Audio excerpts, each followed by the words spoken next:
Pa-selfie naman, oh. Tara, pa-picture po tayo. Excuse me po, pa-picture po tayo. Pa-selfie naman po. O, di ba? Mga kataga ito na madalas binabanggit ng mga tao kung sila ay lumalapit sa mga sikat na personalities para magpalitrato. Para kasi, for them, ito po ay nagkakaroon ng sense of attraction para kapag kanilagay po nila sa mga social medias nila, siguro kahit papano, uy, nakaselfie niya si ganito, uy, nakaselfie niya si ganon. Di po ba? Yan ang mentalidad ng karamihan ng mga tao. Kaya po ito ang blinag ko kasi recently lang po, talaga naman po, marami po akong nakitang mga ganyan. Pag nakakita ng mga popular, whether ito ay politician, especially mga celebrities, nasa showbiz world, no? Nasa showbiz landia ka nga nila, ay talagang itong mga taong ordinaryong mga netizen na ito ay hindi mapakali. Nandyan na gusto nila magpa-selfie. Parang doon sila nakakakuha ng sense of confidence para sa kanilang mga sarili. Uy, naka-selfie ko si ganon. Uy, naka-selfie ko si ganyan. Pero may sasabihin po ko sa inyo. Hindi niyo po ba napuna? Yung mga taong gusto niyong pa-selfiehan na yan ay mga tao rin katulad ninyo. Ano po? Pare-pareho po tayo nagbabanyo, pare-pareho po tayong kumakain, at later on, yung kinain natin, ilalabas din natin. You know what I mean? Pupunta ka sa CR and, the rest was history. Alam na po natin yan. Hindi ko na po kailangan i-elaborate dito for the sake ng mga kumakain. Ibig sabihin, yung mga hinahangaan natin ng mga taong yan, mga artistang yan, meron din po yung mga kapintasan. Tulad po nitong isang kwento ko po sa inyo, hangang-hanga daw siya sa taong ito, sikat daw sa kanilang lugar, and then nung nalapitan daw niya, may amoy pala yung hininga.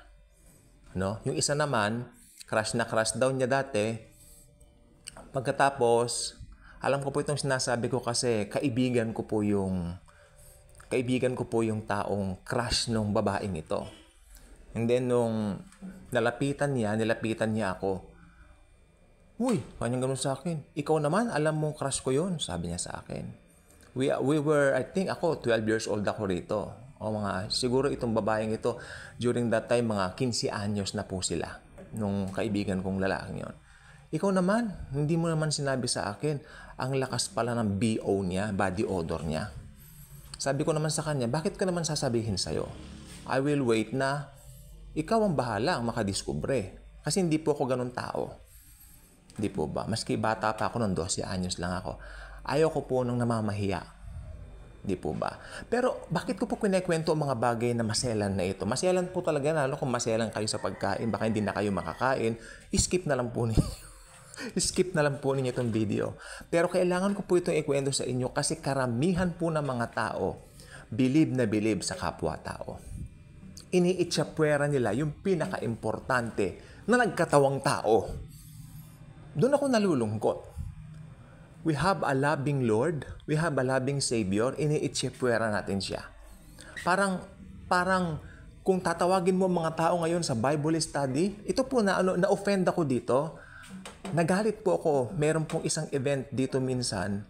May mga pupuntang celebrities. At dun po sa barangay, no? At may Bible study kami kinahapunan during that time. 2009 ito eh. Naalala ko pa. Usapan namin, nandoon na ng alas 8 gabi. Kasi naabot kami minsan 10 o'clock. And then nung meron pong show sa barangay, may darating na mga celebrities. Hindi ko na po sasabihin kung ano, pero mga sikat po na grupo ng mga artista. Bunga ng isang artista search, no? Pupunta raw doon. Alam niyo po bang walang dumalo ng mga kabataan? Wala pong dumalo. Mga pagkain po na sayang. Kaya nung next week sabi ko, Ano ba, gusto niyo bang ituloy pa natin to? Kasi nakita ko yung laman ng puso ninyo last week. Inunan niyo yung entertainment. Sana nagpaalam kayo ng maayos, sabi ko. Napupunta pala kayo doon. Papayagan ko naman kayo. Ako. Pabor din sa akin yun para makapagpahinga ako at saka yung makasama ko. Makikita natin dito yung puso ng mga tao. Malakas ang hakot ng mundo. Doon ko po sinabi sa kanila, mga kapwa-tao nyo rin yan, mga hinahangaan nyo yan. May mga kapintasan din yan. Kaya, sabi ko, doon ko napatunayan na iniitsapwera nila ang King of Kings and the Lord of Lords. So, mga bagay na wala tayong magagawa. At yan, nagkalat po yung mga selfies nila. Nakapagpalitrato sila sa mga artista yun. Pero bilangin nyo, 2009 to now, 14 years ago, anong napala nila? Wala. Wala po. Nada. Wala. Diba? Kilala ba sila ng mga artista yun? Hindi. Pero yung iniitsapwera nila, yung iniitsapwera natin minsan, kilalang kilala tayo, mahal na mahal tayo. Yun ay si Lord Jesus. Mahal na mahal niya tayo. Diba? At sabi ko nga po, yan ang malungkot na katotohanan ng buhay. It must be shared here. I have a blog. I have a channel. Gamitin natin for the glory of the Lord Jesus. At panahon na rin para pag-usapan yung mga real talks na gaya nito. Lang pong gusto ko pong sabihin ngayon na pa-selfie naman po. Di ba? Pag nandito kaya si Jesus, may magpa-selfie sa kanya. I think so kasi sa Jerusalem during that time, popular siya eh. Hindi mahulugan ng karayom. Pero ang kanila pong hangarin, makita lang siya kasi popular siya. Hindi po ba? Hindi nila hangarin na makita yung glory niya. Hindi po. Hindi po. At yung ibang hangarin naman ng mga tao kaya gustong pumunta kay Jesus during that time kasi nabusog sila eh, pinakain niya. Kaya simula nung pinakain niya sila, alam niyo sabi ng mga tao, gagawin natin siyang hari. Di ba ang ginawa ng Panginoon, umalis siya? Dumaan siya dun sa isang side ng bundok na kabila. Sabi niya sa mga disciple niya, hihintayin ko sa kabilang dako, ibayo. So, ganoon. Ganoon po ang nangyari. So, ang mga tao, iba't iba ang motibo. Kaya nakakalungkot. Ganyan po talaga. Pero ang Panginoon, mayroong malaking puso. Ang gusto ng Panginoon, makakilala tayo sa Kanya. Maitaas natin siya sa mga buhay natin. Alam niyo po ba pag si Jesus ang center ng buhay natin? Ibang klase po, walang binatbat ang anumang mga personalidad na hinahangaan ng mundo. Yung mga sikat na tao dati, sila Nero, wala na. Sila Hitler, wala na. Napoleon Bonaparte, wala na sila. Pero si Jesus na nanatiling King of Kings and the Lord of Lords. Balang araw, lahat ng tao sa mundo, mabuti man o masama, lahat ng tao sa mundo haharap sa kanyang trono, haharap sa mukha ng Panginoong Hesukristo. Yung mga nagre-reject sa kanya ngayon, yung mga iniitsapwera siya ngayon, makikita nila ang Panginoong Hesukristo ng mukhaan sa white throne judgment. At tayo naman mga believers sa Bema Seat of Christ. Mas maganda po sa atin kasi yon, magbibigay po siya sa atin ng rewards doon sa Bema Seat of Christ. Pero yung white throne judgment, ito po yung panghuhusga niya sa mga unbelievers. After the white throne judgment po yan sa unbelievers yan. After ng white throne judgment, itatapon na sila sa lake of fire. Hindi po Hades yun. Okay?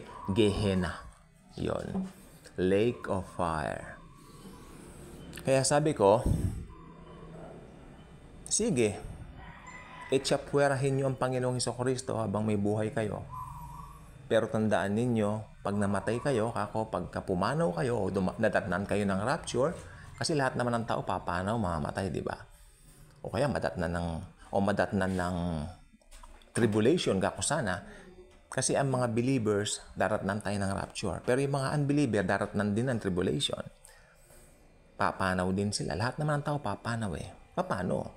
Pag hindi mo binigyan ng importansya ang Panginoong Hesukristo, tiyak, mapapahamak ka. At pag nandun ka na sa dagat-dagatang apoy, lake of fire, huli na ang lahat para sa iyo. Kaya habang may panahon pa, si Jesus ang gawin nating priority.